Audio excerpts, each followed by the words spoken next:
Okay, I figured it. There we go. Are you usually, we're all Zoom Pro, right? No. I do. Okay, there you go. See, that's what I was worried about.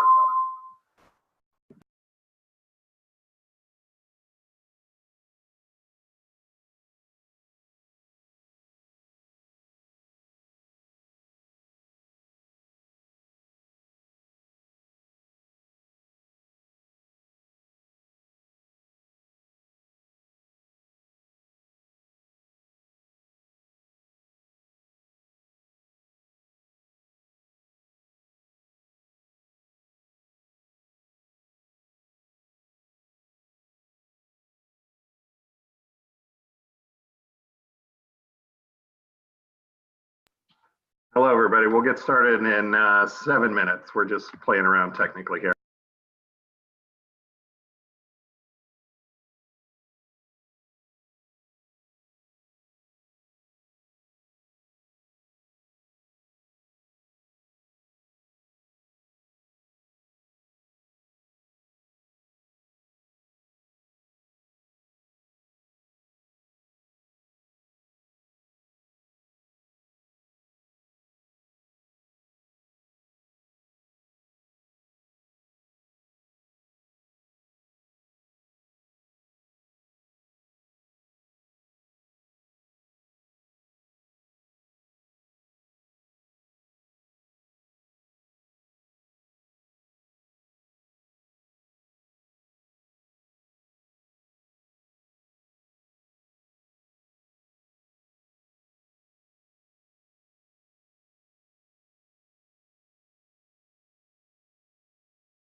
I am not muted yet.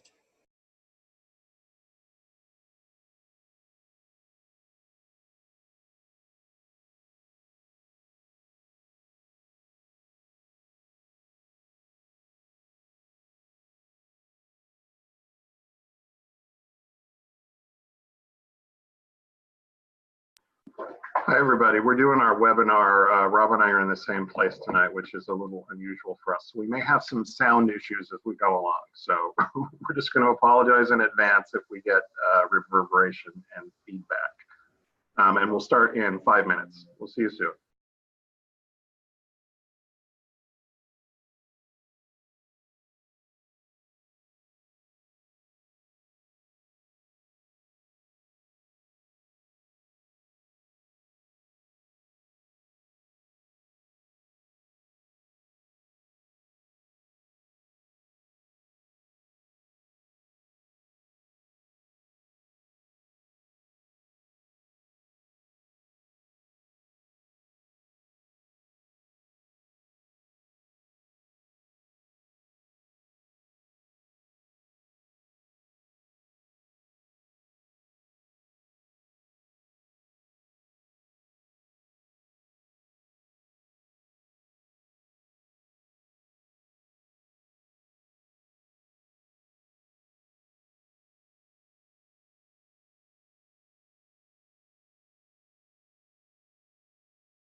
Hi, everyone. We're going to start in about 2 minutes. So we will see you soon.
Hi, everybody. It is 5 o'clock, so we're going to get started. I know you're all used to seeing Tammy Verhelst when we start these sessions. She's traveling today, so I'm Scott Brassard. I'm the Director of Content Development for Sex and Relationship Healing and Seeking Integrity in General, which is our parent company. Welcome to tonight's webinar. A few things before we get started. First and foremost, these sessions are not therapy, nor are they 12-step meetings. These sessions are informational and educational only. Tonight's session is a webinar. To begin, Dr. Rob Weiss, congratulations, Rob, on the freshly minted PhD, will speak for 10 minutes. We're going to talk about sex addiction treatment for a few minutes today. And then after that, we'll open things up for questions and answers. If you want to ask a question, you'll notice at the bottom of your screen, there's a little Q&A button. So just click on the Q&A button, type in a question. We'll get it answered. Rob he loves answering questions, and that's what this group is all about. If you want to communicate directly with me or with Rob or with the entire group, use the chat feature, but please understand that the chat feature is not anonymous. So if you use the chat feature, we can see your name. So if you want to stay anonymous, just chat directly to me or Rob or use the Q&A feature to ask a question. And with that, I'm going to mute myself. Just so you know, Rob and I are in the same spot, so we're going to have reverberation when we're both on. So I got to mute myself to make this stop, and then Rob will take over. Good evening. How are y'all? My name is Rob Weiss. I am, for those of you who don't know, I'm a recovering sex addict. I joined the rooms of Sexual Compulsives Anonymous actually in 1985. So I've been working on this issue and been around sexual compulsivity, love addiction, affairs, massive infidelity stuff I've been dealing with personally for about 30 years and as a professional for about 25. So I did, as Scott mentioned, just mint my PhD about 2 weeks ago after about 2.5 years. So now I'm Dr. Rob. But for whatever you choose to call me, I'm someone who's spent the last 25 years writing about creating treatment programs for and working with sex and love addicts and all sorts of and forms of intimacy disorders. This site exists, this webinar exists because we are growing a community. It is our goal, this Seeking Integrity team of ours, to have a site where you can go online and find people, find information, find connections, and not just simply go online and just find a book or find out about things. We want to create communities. So we have drop-in groups, we have lectures, they've all slowly beginning to get going now. And you can find all of that on sexandrelationshiphealing.com. Also, if there's anything comes up here tonight that you want to ask me personally, just go into sexandrelationshiphealing.com, go to contact us and write me a note, attention Rob or Dr. Rob, and I will get the information. Scott introduced a topic which I thought, sure, let's talk about that because I get a lot of questions about this, which is what is treatment for sex addiction or intimacy disorders of this type. And so I think the best way to talk about it is when you're a therapist, we kind of look at what we call a continuum of care, or starting with the least amount of intervention that we need to do with someone, which might be something like, let's say, therapy once a week, or going to a 12-step program and a little bit of therapy. Pardon me, that might be at one end of the spectrum. And all the way at the other end of the spectrum, you have residential treatment, where you're actually living somewhere, eating, breathing, and sleeping, recovery, and often either completing that program and then going back to some intensive work, or even going on to halfway houses and places like that. So everywhere in between is the work that you may be doing with anyone who is helping you recover, or helping your family. And people ask, well, what is the defining measure by which I would know, or my partner would know, if they need to do more treatment, a higher level of care? And my answer is always pretty simple. It really has to do with sobriety. If you're able to achieve and grow increasingly long periods of not acting out, at the same time as growing personal support relationships and gaining strength in your recovery, then whatever level of care you're doing is great. It could be one 12-step meeting a week or one therapy group. But what happens if that's not working and you're still really struggling with acting out? As a private therapist, I might say, well, I need to see you twice a week, or maybe you need to see me individually and go to a group, or maybe you need to do more 12-step meetings, or maybe we need to get you evaluated by a physician. Maybe there's some underlying anxiety or depression. In other words, as an outpatient therapist, I'm going to keep upping the ante as much as I possibly can until I have used all the cards in my deck. And they are, how many times a week you can come, how often you're checking in with me or someone else on our staff, how often you're going to support groups, but there are only so many things you can do outpatient. And then at a certain point, people need more help.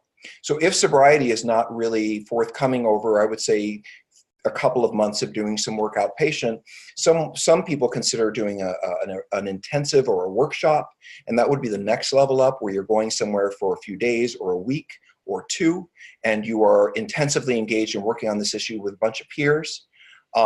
And then we go up the ladder into residential. So another thing, by the way, very quickly, that might define the need for a higher level of care is someone who finds that they're really struggling with, let's say, they start getting into recovery and they get massively depressed, or they start healing and they run into a huge bunch of trauma they didn't expect.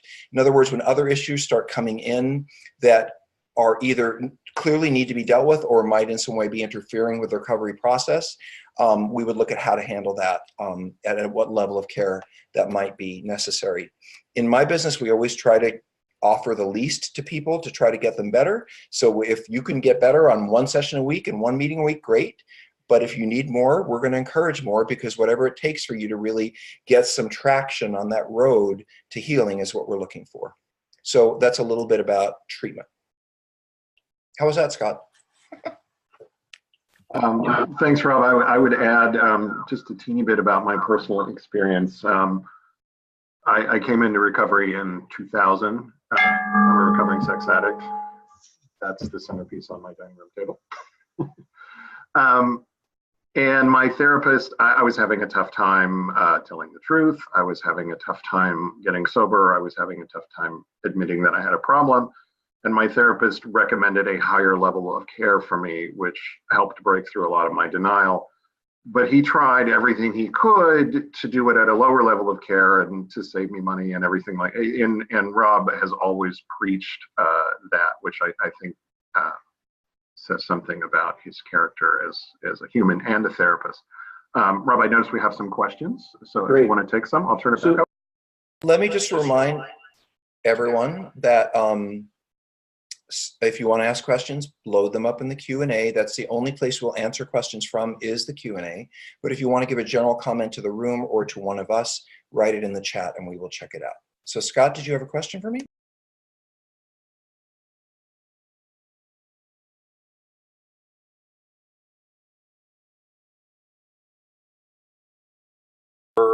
Before engaging in sex with his or her partner? I think my answer, it really, so I think I am beginning to understand what porn addiction is. And porn addiction can be one of several things. It can be something that's a part of a larger, more pervasive sex addiction problem. Or, oh, you want the question repeated? Yeah, they probably. The question was, When should I start having sex again with my girlfriend after I have gotten some recovery in porn addiction? Is that the question? Hold on. I can pull it up. Yeah. How long should a porn addict be sober before engaging in sex with their partner? So maybe I won't go into all the intricacies of porn addiction right now. Let me just try this.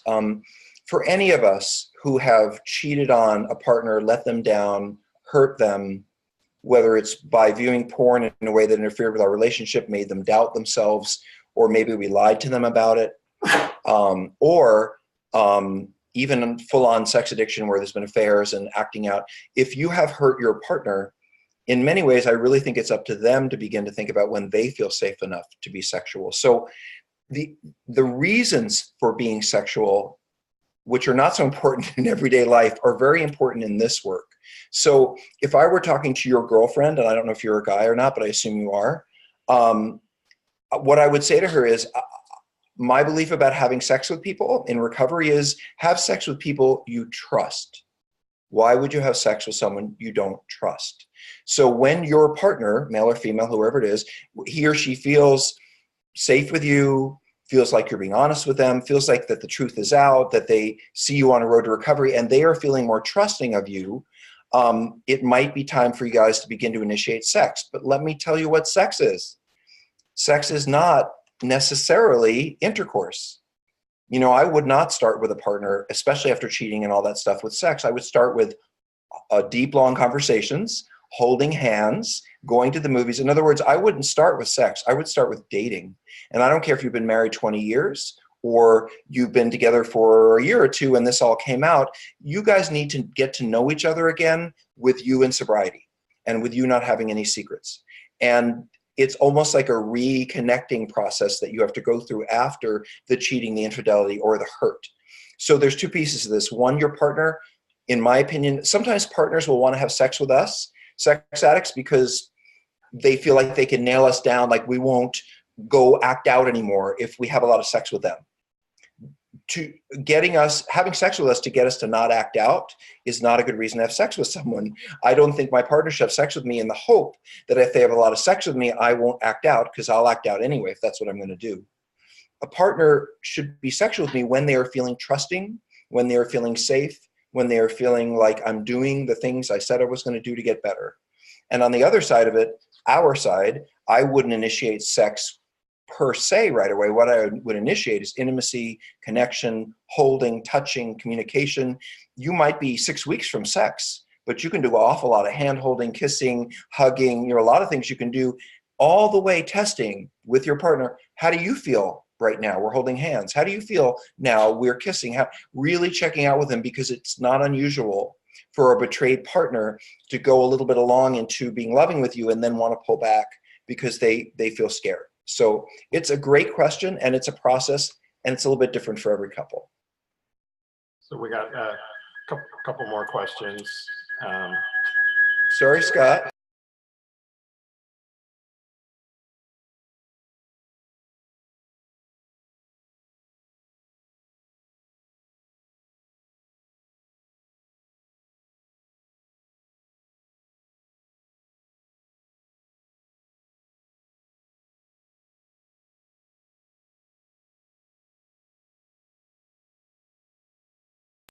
Scott, when I mute, you get muted.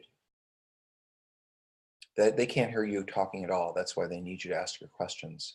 So Yes, maybe you better not talk. Maybe I'll just talk. Okay, that's good. Okay, so that's it. You guys can hear me now, I betcha. And so I'm just going to do the talking here. I'll ask the questions myself. So, okay. So can you explain if a sex addict is similar or attracted to a pathological liar, commitment phobe? Okay. Well, this is a big question.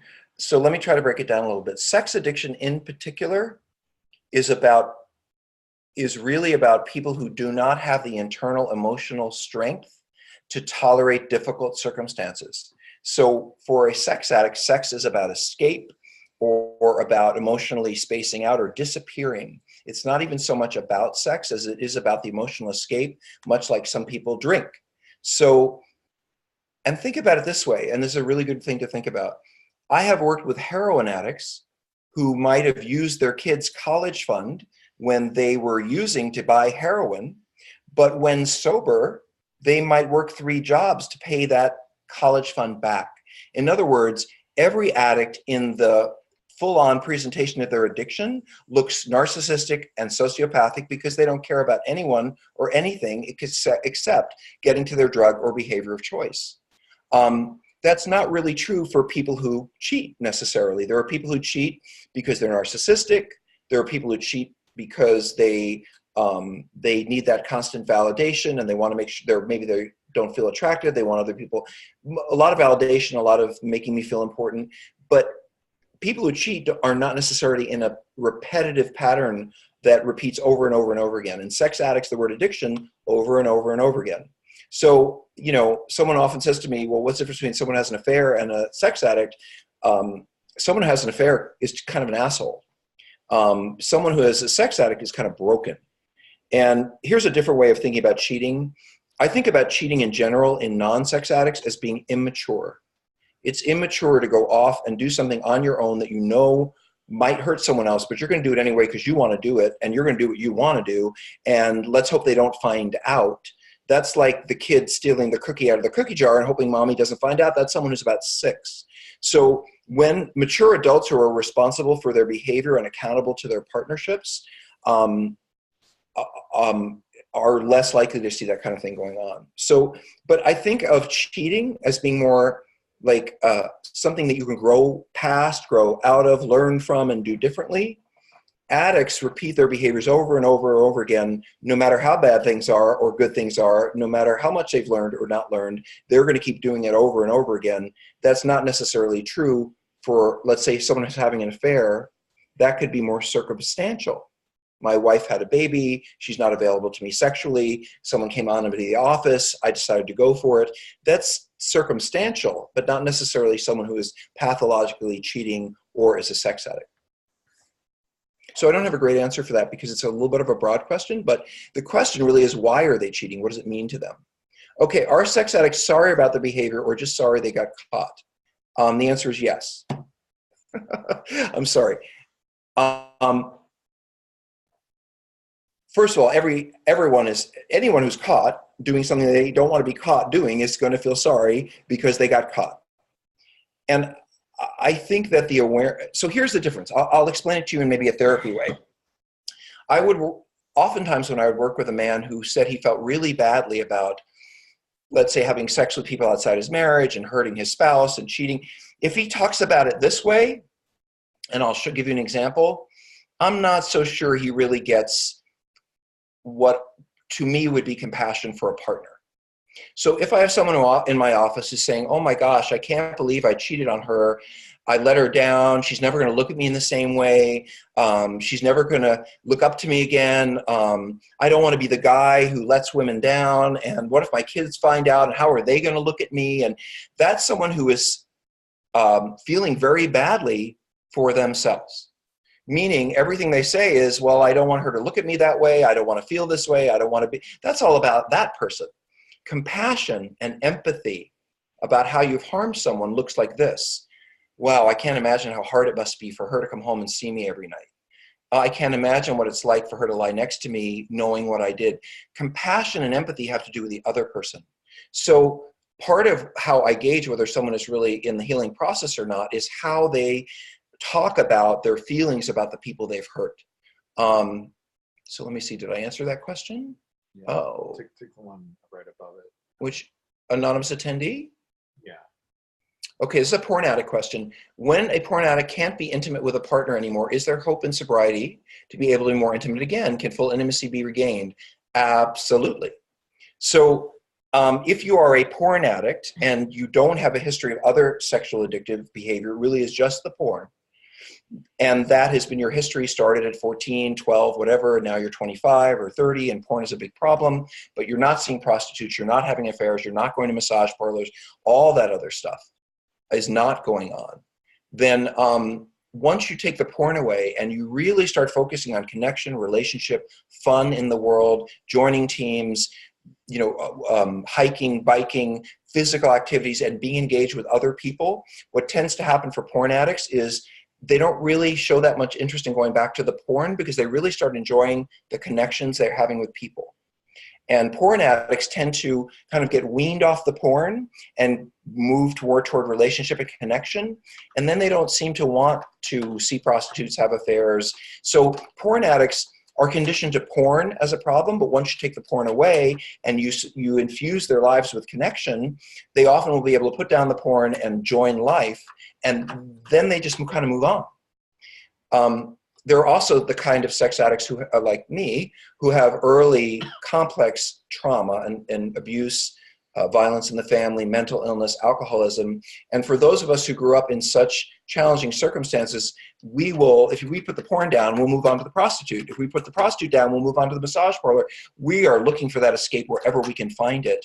Whereas a porn addict is much more likely, if they really are a porn addict, to put the porn down, join life, and they don't necessarily need years and years of therapy. Those of us who get lost at an early age because we have a lot of emotional damage, it can take us a lifetime to heal. I forgot I'm asking the questions. Scott, you're always welcome to jump in if you want to say something, by the way. No, I think that's a good answer. I want to remind people that if you want to ask a question, it's better to use the Q&A feature, because I see we've got one in the chat feature. Just pop them over into the Q&A feature. So here's a good question. Thanks to these webinars, they've been helpful. I don't believe my husband is being honest about his actions during our marriage, and this is holding back from our committing to recovery. How can I be sure he's telling the truth and so I can have confidence in him? Well, I don't know. I'm assuming this is a spouse, and I don't know that you can necessarily have faith in your husband's words in the beginning. I always base how I view someone's recovery, I always view other people's recovery based on their actions. So if your husband is going to support groups, being a nicer guy, showing up on time, meeting his commitments, being honest with you as much as you have asked for, and he's being honest, I will answer your question in a second. Those are hopeful signs. In my field, when I train addiction therapists, one of the things that we talk about is disclosure. And disclosure is a formal process where the person who's acted out writes out their whole history of acting out, even things that happened before you were together, etc. And you, as a partner, get a lot of support from the therapist, from other people, so that you're ready to receive this information. And then you guys sit down, and he will read you everything that he did, and you get to ask questions. We believe, just as you're sort of feeling, that if all the truth is not on the table, it makes it almost impossible for a partner to trust again. It's not unusual for sex addicts to lie, and it's not unusual for us to lie more than once. So you might find out that I did XYZ, and I will tell you, oh yeah, okay, I feel bad about that, I did XYZ, but I'm not going to tell you about A, B, and C because you don't know about it. And this is one of the nightmares of being a spouse of a sex or love addict, is you guys will often say, oh, that's everything, I promise you know everything, but we really know there's more. And then maybe you're thinking, okay, that's everything, I'm starting to feel safe and good again. And then you find out there's something else, and that is a nightmare. Because when a partner wants to achieve trust, they don't want anything else coming out sideways. They want everything to be on the table, and they want to be done with the lies and the secrets. So one of the things that those of us who are trained in this work do is a disclosure process. And sometimes we do it with polygraphs. If I have worked with someone who has lied repeatedly to a spouse so many times, and then come out with more and then more, that the spouse feels like, I don't know how I could ever live with this person again. I don't know if I could ever believe that they're telling the whole truth. We will do disclosure followed by a polygraph, and you can find out whether it really is the truth or not. Now, I know there are sex addicts on here that are saying, oh my God, a polygraph, like what, a polygraph? What? Look, if you were in a workplace and we wanted to make sure you weren't using, you would get a drug test. We can't give you a drug test for sex addiction, but we can test your honesty. And honestly, that is one of the better ways I've seen people come to the table and be honest. So if you are working with a professional who knows what they're doing, generally CSAT therapists, certified sex addiction therapists, or if you're looking for someone, we can refer you to someone, just go on Sex and Relationship Healing, click on Contact Us, write us a note. We're looking for a therapist to help us with disclosure. And that is that formal process of learning the truth. Okay, I'm a sex addict, and I only took the problem seriously recently after hitting rock bottom. I am 1,003 days sober. I get that you're counting, by the way. Not 1,004, not 1,002. You are 1,003 days sober from acting out. Good for you. I'm in recovery and I've made a decision to dedicate my life to healing from sex addiction as well as helping sex addicts. I plan to get a master's degree in clinical psychology and also might pursue a doctorate. My question is, how many years do I have to be sober before I start helping sex addicts professionally? Also, if you don't mind asking, how many years were you sober before you started to work with addicts? Thank you, and apologies for all the text. No, that's great. And I hope you do join the profession. And it's not unusual for someone who has really had to run smack dab into themselves in ways that they never anticipated and had to grow tremendously to say, wow, I don't even think in this new person that I'm becoming, my work suits me anymore. And I think I want to do this. This is not unusual. I would not, so to answer your question, I wouldn't hire anyone with less than 2 years sobriety. I just wouldn't. I think that, now, if they had a slip recently, that wouldn't necessarily dissuade me. They don't have to have 2 years sobriety. They don't have to walk in the door with 2 years of sobriety, but at some point recently, they need to have had 2 years. And the reason I say this is because we do have slips, and it does happen. So, but I want to know that that person has a really good sense of what sobriety feels like, that they've been able to achieve it for a period of time, even though they might struggle with it occasionally, that they really get what it takes to achieve long-term sobriety. Let me see what else your question asked. Oh, Scott, did you want to say something? Go ahead. Yeah. Sorry, I'm just going to come over here. They can hear you. Hello. We actually have some resources that we just posted on the resources page of sexandrelationshiphealing.com about educational programs for people who want to become therapists. So, and it's a really good link with, I think, a link to or information on every single program in the country, in the United States. I also wanted to acknowledge we got a comment from one of our regular attendees from New Zealand, who mentioned that she had just seen Rob on a documentary in New Zealand, which is actually really fabulous, and it's excellent. I haven't seen it. I was in it, but I don't remember. I didn't see it yet. It's available on the website, so check out our media page on the website, and Which you can is sexandrelationshiphealing.com. sexandrelationshiphealing.com, along with podcasts and everything else. You can check out. It's a very, very well done documentary about sex addiction from New Zealand. So back to you. I just wanted to say one more thing to the person who was thinking of becoming a therapist in this area. I don't think anybody becomes a sex addiction therapist at the start. I think that you have to become a therapist first. So go to your master's program with a completely open mind about everything you might find there. I have worked with many, many addicts who were so flushed with recovery that they wanted to help people as a part of their healing, and they wanted to help people like them. But then a year into graduate school, they realized, oh, I really love working with seniors, or I love working with kids, or I love working with couples. So I would say take your passion for the work into graduate school and learn everything you can, because sex addiction training and treatment is postgraduate. This is stuff you learn after you learn the basics. There is no primary school for sex addiction training until you go through school for becoming a therapist, whether that's psychology or social work or any of the branches, counseling. But really your primary goal will be to get the degree and get through the master's and then look at specialty, in my opinion. Okay. Why is disclosure recommended in 90 days when inpatient is 45? Well, again, I won't say again. There is no right standard for disclosure. I will tell you that I like to do it between 45 and 60 days. I don't think that disclosure should be done inpatient. I did, and I ran treatment centers, and I used to think that was true, but now I understand, having really spent some time with it, that I've got a client who's in treatment for 2 weeks or a month, and they've got lots of support, they've got lots of love, and they got lots of people, and then a partner comes in for a few days to do work with us, and they get all this information dumped on them, and they're 2,000 miles from home, and they don't know anybody, and they're going back to a motel. That's just not how we do disclosure. So if someone is in residential, I would not recommend doing disclosure until they've been home for a couple of weeks, which would bring you into that period. You asked why. The reason we take time for disclosure and don't do it right away are two reasons. One is, there's lots, but basically two.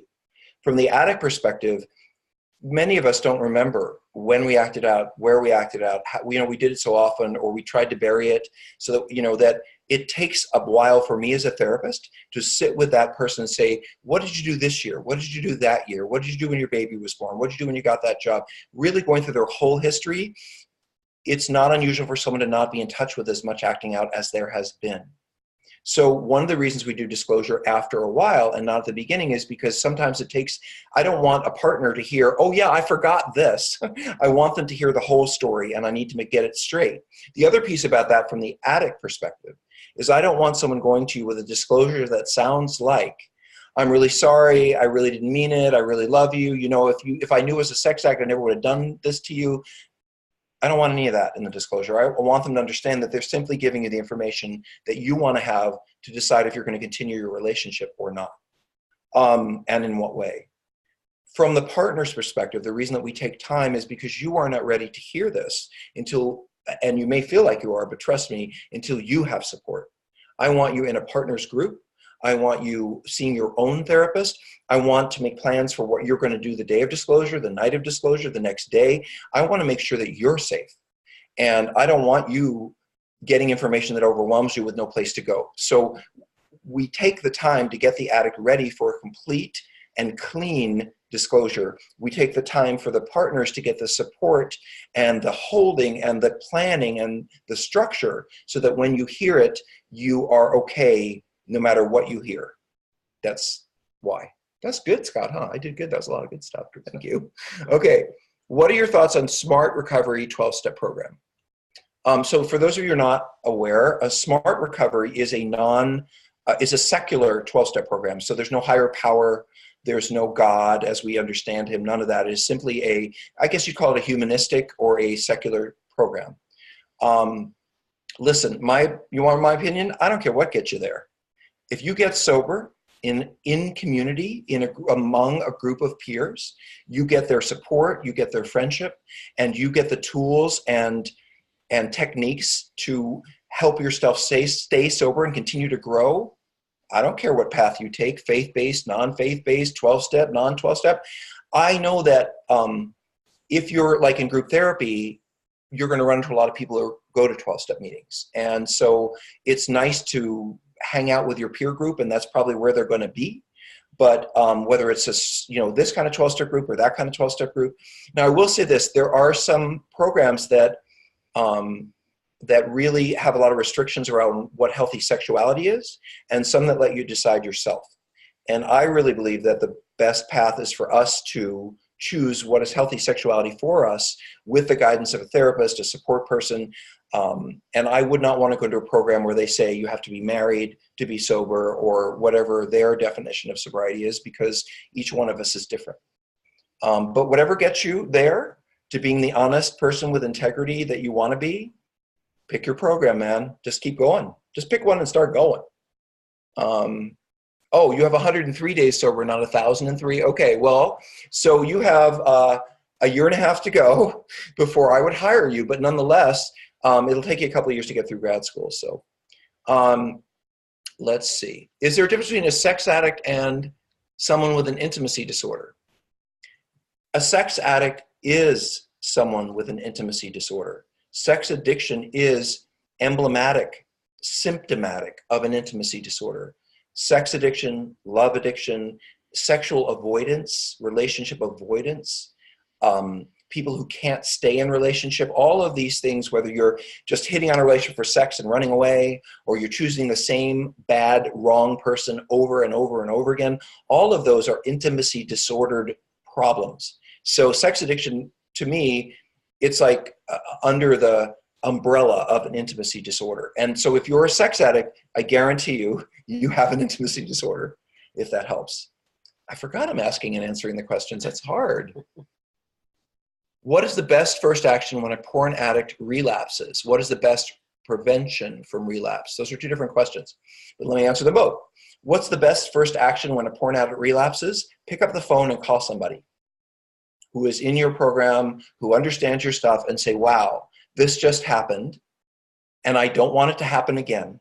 Because I know porn addicts. You guys will put down your porn for an hour, feel terrible about your acting out. An hour later, you're ready to go back to the porn. So the one thing I'd want to do is make sure that the slip doesn't turn into a relapse. So I think the best thing I can do is explain the difference of those things.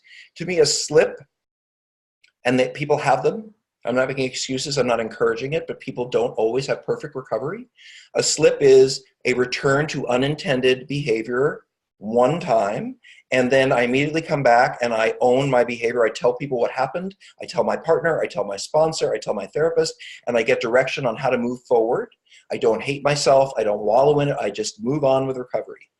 Relapse is I engage in the behavior and I don't tell anybody, and then I justify the behavior, and then I keep doing the behavior. And that is more of a relapse. So my answer to you is the minute you have a slip, should you have a slip, you got to bust yourself on it. Call it out, let people know, own it. Don't wallow in shame, figure out what happened and move on. But don't keep it to yourself. Don't try to be alone with it, because being alone with it leads to more acting out. Okay. Someone asks or comment, in my experience, 6 years into my marriage, my husband asked for an open marriage. I reluctantly agreed, but I was devastated. He was open, and I was still committed to monogamy. Okay, so that doesn't sound like that was really a full agreement. I just want to say that. Anyway, 3 years later, I took on an if you can't beat them, join him attitude. Okay. I joined the open marriage craziness and spiraled into sex and love addiction. Aha. I have since divorced him. My question, is it possible that my own betrayal trauma triggered or brought out my sex and love addiction? I hope my question makes sense. Hey, you know, this is really a therapy question. I mean, I can make up a lot of stuff and I'll give you some ideas.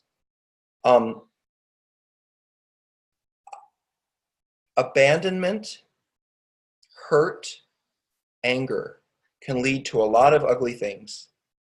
And I don't know whether you're a sex addict or not, but if I felt abandoned enough, hurt enough, unheard enough by my partner, I can imagine saying, fuck it, I'm going to go do what I want to do.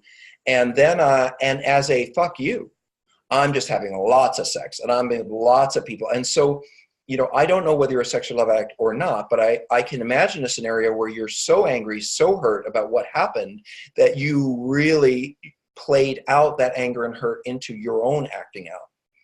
The question about being a sex addict yourself, in my mind, would be, do you have a history of it? Because did you date and did you cheat on your dates? Did you have other partners and cheat on them? Did you, because there's a difference between someone who is unable to maintain an intimate commitment and someone who acts out of anger. You said you had 3 years where this person was acting out and you weren't. I mean, that doesn't sound like a sex addict to me. So I don't know the answer to your question. I think it's a wonderful thing to explore in your own therapy, whether your own frustration, rage, hurt, and disappointment over the years of him acting out led you to just really get out of control, and in other circumstances that wouldn't happen. But it would not hurt, I think, to do some reading, perhaps the Sex and Love SLAA big book.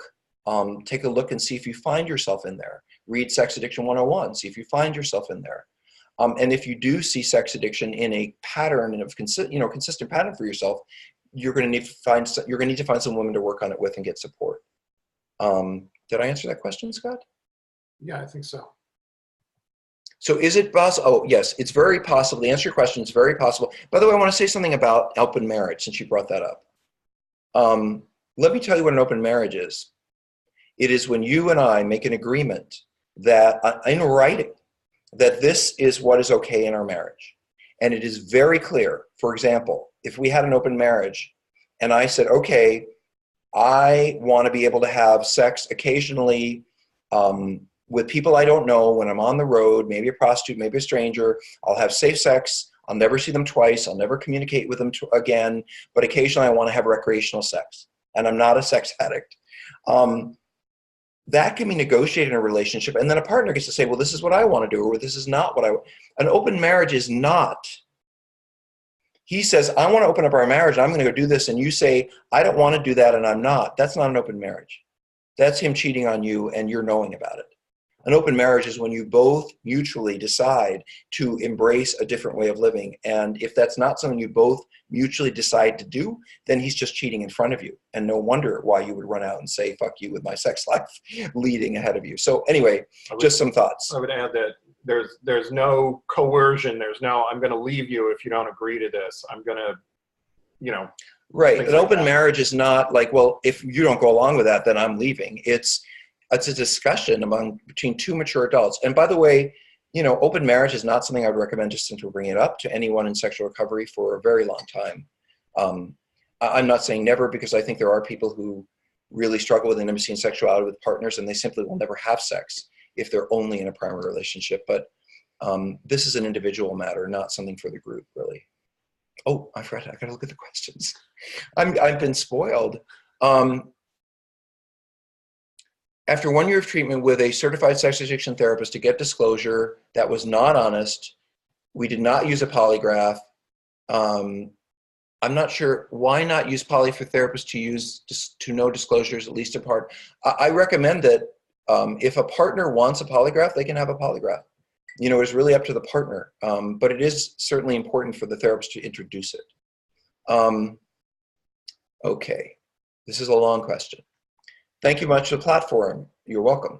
I apologize for the long question, and I am okay if it needs to be answered another time. Too bad, we're answering it now. I'm trying to understand if my partner, together 2 years, married for 5 months, might be a sex addict. He has a deep need for sex regularly, which I've given him for 2 years, at least once a day, sometimes more.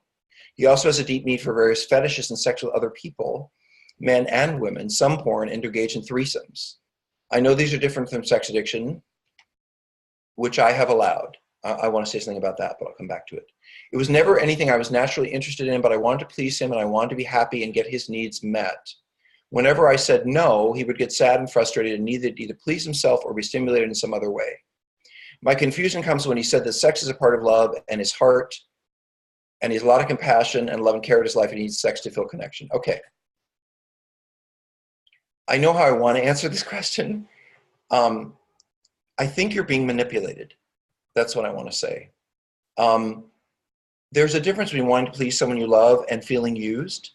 There's a difference between wanting to please someone you love and feeling that you've, in a quality way, negotiated your sex life. What I read in your story, and I don't know you and I'm not your therapist, but what I read in this story is someone who feels like they've had to go along with things that they didn't want to because they wanted to please their man. And let me tell you, you're an equal partner in this relationship. And quite honestly, before you got married, I think this would have been a really good discussion to have. We've been together 2 years. This is all the stuff you want. I don't feel comfortable with it. Now you're married and you're kind of stuck with this for the moment. Pardon? Not married. Okay. I thought they were married. No, they were together 2 years, married 5 months. Okay, sorry. So I am deeply worried about you. And I don't say that to everybody, but I worry that you're going along with things you don't feel comfortable with. I worry that you are at risk.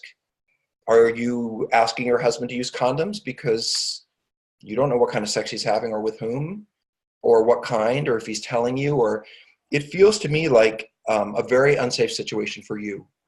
It feels to me like this man is just going to talk you into whatever he wants or threaten you with abandonment or whine or plead like a child if he doesn't get what he wants. And that's not an intimate partnership. That's a mother and child relationship. And by the way, I guarantee you your sex life will start to die off pretty soon because he will find he has lots of opportunities to get sex other than you. And within a couple of years, you're not going to be having any sex at all with him because he won't be interested in you. He'll be interested in the next new shiny object. And no woman has to say yes to a man because she is married to him. Listen, partnership and intimacy is not built on how often you have sex or how often you please your partner sexually. Intimacy and deep, meaningful relationship is built around discussions and communication and openness to talking about these things where you both leave the situation feeling heard, respected, and in agreement. I don't hear that you feel heard, that you feel respected, or that any of this is in agreement. So quite honestly, if I were you, I would worry that I'm being pulled around by the nose by someone who's getting everything they want and then got their cake and they're eating it anyway. And why is it okay for you? And I'm not saying this just to you. I don't know who you are. never meet you, don't know you, but why is it okay for you to let this person abuse you, passively or actively? Whether whining and manipulating to get sex from you or whining and complaining to get sex with others, why is any of that okay? Because a partnership should be built on the love and respect your husband has for how you feel. How you feel should be primary for him, not getting sex, but making you feel connected, making you feel safe. You know, this pisses me off. Sorry, I have issues with this. It's like the guy who says, oh, well, lots of guys look at porn, so what's the big deal if I look at porn all the time? And my dad looked at Playboy and I just look at this, and it doesn't matter what you feel because I have a right to look at the porn. And I think, but it does matter what your spouse feels. You're married to them. Your harmony, your happiness, your connection is all based on that. If he doesn't care how you feel, why are you married? Next question. Yes. Someone added, by the way, the person who just asked that question added to it. Therapists knew for years that he hid 2 decades of prostitution use. Okay. Another thing about, and this is useful actually, what you just said. For those of you who go to couples therapy or marital therapy, one thing it's really, really important if you're dealing with infidelity or sex addiction. It is not okay for a therapist to hold secrets. It is not okay, never okay, nor is it even ethical for me to talk to Mary and she says, I think my husband is cheating, but I'm not sure, and I'm seeing you for couples therapy. And then I see John, who's the partner, and he says, oh yeah, I'm having all these affairs, but don't tell my wife. And then I sit there with John and Mary and I don't say anything. It is not fair. Excuse me. It is not fair or okay to the partner for the therapist to hold secrets. So no marital therapist should be seeing the two of you and knowing something that he's doing that you don't know about for more than a week. So I would really question the quality of that therapy because it sounds unethical. Okay, I like the breaks when someone else asks questions, I have to say, but that's okay. I can do it. I am a 39-year-old gay man and I went to a 2-week intensive last year. And I'm still acting out and using poppers, okay? I'm terrified of the thought of being in a relationship, but I'm also scared to be alone, so I keep acting out. Can I be sober and single and have sex with gay male culture without it being acting out? Okay, so first of all, I wrote a book about this. It's called Cruise Control, Understanding Sex Addiction in Gay Men. Cruise Control, Understanding Sex Addiction in Gay Men. So if you want to fully understand this issue, I've written a book and then rewritten a book about it, and I think the most recent version is only 3 or 4 years old. So if you really, really want to understand this issue, buy a copy of Cruise Control and read it. But one of the things that you'll see in there is there's a lot of discussion about gay men's sexuality and gay culture. And one of the purposes of the book, one of the reasons I wrote it, is I understand that being a gay man in the world, being in gay culture and being a gay man makes it very difficult to necessarily understand what is healthy sex and what isn't. Because when you're with in the heterosexual world, you know, you're married or you're in a committed relationship, that's it, you know. But for gay men, you know, it's like not just on a lipstick case. The more guys I get, the more cute guys I get, you know, the more powerful I am, the more important I am, whatever. And so it's like being an alcoholic in a bar. To be a sex addict in the gay world, it's like everyone's drinking, so I don't know if I have a problem or not. Everyone's sexing, so I don't know if I have a problem or not. In your case, if you're questioning that you have the problem, you need to do some work. Let me say one more thing about this to more directly answer your question. You can be sober and single and have sex in gay male culture, but first you got to get sober. And I don't hear that. You know, you're talking about still acting out and using poppers. Maybe explain a little bit about a sex plan and what that might look like and how it's different for different people. Yeah, again, Scott was making recommendations. I think you need to read Cruise Control. It clearly spells out what sobriety is and how you find it. But you ask a question about loneliness, and that's what I wanted to talk to you about. There is no reason for you to be lonely. There is no reason for you to feel isolated. There's no reason for you to feel like you're doing this on your own, because we're here. All of us, meetings, 12-step groups, therapists, support. While you may not be investing in an intimate relationship, take the time to invest in friendships. How many gay men do you know that you haven't had sex with? You know, and if it isn't at least 4 or 5, you have work to do, because you need to grow healthy, intimate, supportive relationships with other gay men and feel connected to that community in ways that don't involve sex. And there are gay choruses and gay cruise lines and gay hiking groups and gay theater groups, and there's a lot of places for you to find connection. But wouldn't it be nice if you entered the dating world feeling less needful, less empty, and having people to turn to check out how your dating is going? That's what recovery is about. I don't really hear that you're in recovery yet. I hear you went to an intensive and you know what it is, but working a program, what I would like to see in your note to me is, I'm going to 5 meetings a week, 2 of them online, 3 in real life. I have a sponsor. That I don't hear any of that stuff. So put down the poppers, put down your genitals, and pick up a meeting list and start getting out there and working, because you don't get well by going to a therapist or going to a workshop. You get well by every single day doing the work it takes to keep your head clear and your eyes focused on recovery. It's a daily commitment. It's not something that happens because you went somewhere and you did some work and now you just wanted to get better. You have to invest in local relationships, local support groups, and be involved and create a community of recovery for yourself. And let me say something about that really quickly. You want to date and find love? It's so much easier when you have a whole bunch of friends and recovering people who know all your shit to say, that's not a good person for you to date, or that, in other words, once you acquire that support, they will carry you through into relationship, not just dating, but the whole 9 yards. And we need that kind of direction. We don't always have the best pickers when it comes to dating. Putting a spouse through disclosure, this is really a comment. I am determined to get sober, but I don't want to connect with others in a program to do it. Well, good luck.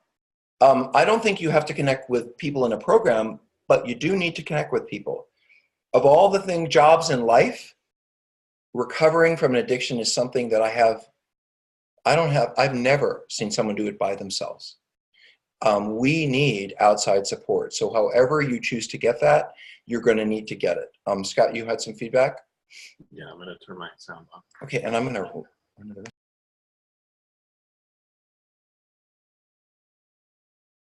Go ahead. Hi. Rob's still got his sound on, so I'm not going to do this. Hold on. Now talk. go on. All right. I just wanted to add to that. We'll just deal with the feedback here. I came into recovery in 2000. My sobriety date's about 2002. I had, hold on. I'm going to go to Rob's computer, sorry. Sorry about that. The last thing in the world I wanted to do was go to a room full of other people, most of whom I didn't know, and connect with them. And the second to last thing I didn't want to do was to connect with the higher power. It's 2018. I've been sober a very long time. And there are 2 reasons I keep going back to 12-step meetings. That's where my friends are. And I have a higher power, and that's where I get my connection. I was an agnostic or an atheist when I walked in. I have a spiritual connection now. I can't explain it to you. And I have friends, and my life is so much better. It goes back to the answer Rob gave earlier about connecting with other people.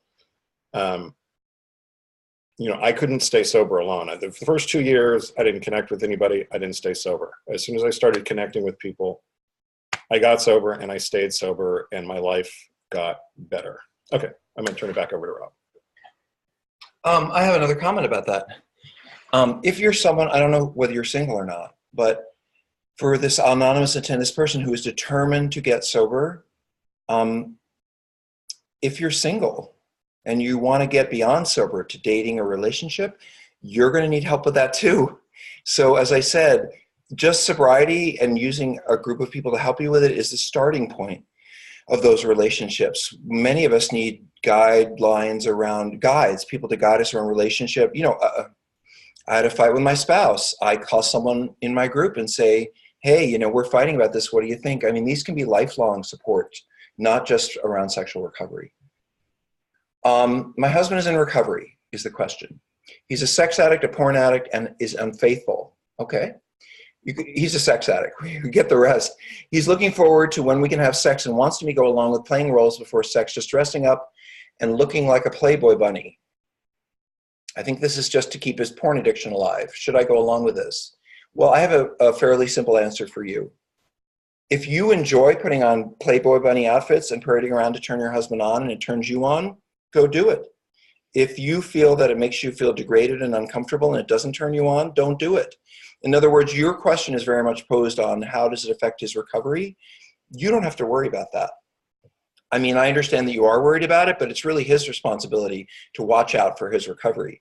I think I would want to make sure that he was going to meetings, going to a support group, so that what I could say to him was, honey, I don't feel entirely comfortable with this whole Playboy bunny thing.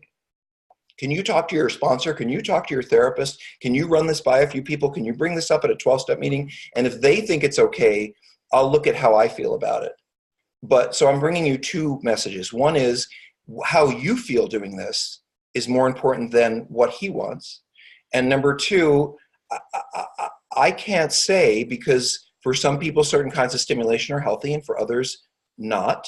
I can't say whether this is a good idea for your marriage or for him, but there are other people, hopefully, who are involved in his recovery, who know him, who are working with him, who would be able to, and let me tell you, if they know his stuff, they'll shoot that Playboy bunny idea down really quick, or they won't.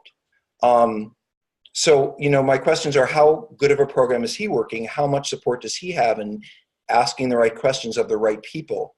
And is he asking you something that he just thinks would be fun, or something he's run by his recovery community to make sure it's an okay thing to ask? Because you and I don't know what's right for him, but he does. You can only know what's right for you. And I would ask you, do you feel comfortable, based on your history with this man, putting on bunny costumes? And I don't have any judgments, but I think that's something you have to decide, not him. Okay. Let's see. By the way, I want to say we have just a couple of minutes left, so I wanted to welcome all 41 of you. I also wanted to say that we do this every single Monday night at 5 o'clock California time. So there won't be any nights missed. I'm going to be out, I think, for the next couple of weeks, but I'm going away. But if I can do it overseas, I will. If not, we will continue this with staff. On Friday nights, you can find me on intherooms.com. intherooms.com, and that is a place that has a lot of 12-step meetings, and I do the exact same thing. I'm answering questions. If the reason we are doing this, and I want to be very clear with all 41 of you, my intention in having done 25 years of this work is to offer to as many people as I can, as much information as I can, as much as support as I can for free. So you will be able to go on our website this week and go to a drop-in group that is monitored by someone to keep it safe for you and has a structure. That's free. We have endless podcasts called Sex, Love, and Addiction. Those are free. You can find my blogs on Psychology Today. Those are free. We want to bring you as much content, information, and support as we can free, because I know many of you may never make a 12-step meeting, may never see a therapist. Some of you don't have insurance. I want you to get well and not have to pay for it if you can't, or if you don't know how to find the resources. We will get them to you. In exchange, we are opening a treatment center, and I will be opening a program out here in California in February, and probably one on the East Coast in August. And some of you will say, oh, I want to be in treatment with Rob, or I want to be in his program, or I want to be with the staff that he chooses, or great. So maybe a couple of percentage of you will end up in our treatment program, and that will probably pay for 93% of you to get all of this information for free on sex and relationship healing. So if you want to support us, and this free work that we're doing, just all we ask is that you go to sexandrelationshiphealing.com and sign up. The more people we have to reach out to, the more robust this community becomes, the more successful we're going to be in our goals. And we're trying to, do a little Robin Hood here, take from the 3% and give to the 97. And I think that that is going to work for everybody. So thank you so much for being here. We have time for one more quick question. Okay. I like this question. My husband is on therapist number 5. He can't seem to find someone to actually help. We're located in a very rural area, and though we have searched, we cannot find anyone sufficiently trained in sex addiction therapy. Is online possible, all of that? Write us. So Tammy or I will answer the questions. If you write me and you tell me the state you're in, I can find you an online therapist. I can't offer online therapy part of the reason we don't charge for anything is we can't do therapy online. So everything is educational. And the reason for that is you can only work online with a therapist who's in your state. That's how the laws are set up. So if you write us and you ask for help, we'll either be able to find you someone that you may not know about who's local to you, or we can find someone who is in state for you who can work with you online. Just write us at sexandrelationshiphealing.com. Really quickly, my husband is in sexual recovery as a sex addict. He also has a fetish. Should he should he avoid the fetishes? So this is a good question. That's why I want to answer one more. What is a fetish? A fetish is when a particular object turns you on as a part of sex. Panties, leather, shoes, feet. Something becomes objectified, usually an external object, and then I enjoy having sex when that is included. Some people have fetishes where they don't enjoy sex unless they absolutely have to have that object, those feet, those panties, whatever, in their sexual life. Some people enjoy sex with or without their fetish object.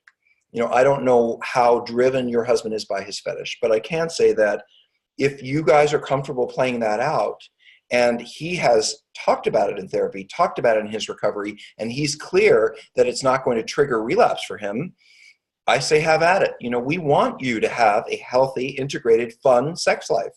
And if your husband is turned on by bananas and playing with bananas doesn't lead him to going out there, then you guys can, enjoy your bananas together.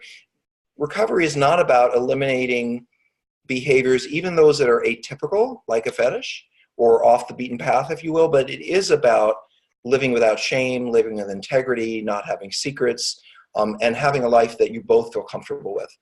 I admire you as a spouse for asking this question, because I've worked with a lot of spouses who are so horrified about the sex addiction that anything else that's unusual or atypical that comes up in their sex life, they just say, well, no, I'm not going to do that. And your willingness to just say, is this important to him? Is this something that I should look at with him? I think is really respectful of your relationship, despite whatever pain has been caused by the infidelity. So it's also, I would suggest, if he has a therapist or you have a therapist, go into therapy and talk about this. Sound it out. It's a great place to do it. Anyway, thank you so much for joining us. I don't know, what is the next thing that's going on this week on sex and relationship healing? David Fawcett, Wednesday at 5 p.m. Okay, so Wednesday at 5 p.m. we have a chemsex lecture and group. And anything else going on this week? Do you have any drop-in groups? Or we already had one today? We had one today. We've got a bunch of stuff starting next week and the week after. What happened today? What was today's activity? Because we didn't have that many John folks. Taylor. Was that a drop-in? No, what was it? A lecture? Rocking relationships. Okay, so just know, what time is that? I'm wanting to let people know. Noon or 12:30. So noontime today, just so you know, today's Monday. Mhm. Every Monday we do a kind of healthy sex, rockin' relationships, moving a relationship past the bad stuff into the good stuff. We only had about 8 people today, but again, there's a therapist there giving you information. You have opportunity for feedback, no charge. If you have time, you're looking at the part of your relationship that involves improving your sexuality and moving toward more intimacy, stop by and see John on Mondays. Anyway, all of our stuff is here to support you, and thank you so very much for coming. I hope I will get to see you in future days. Anything else, Scott? That's it. Thank you. Have a great evening, and you're welcome. Thank you. Have a great night. Bye, guys.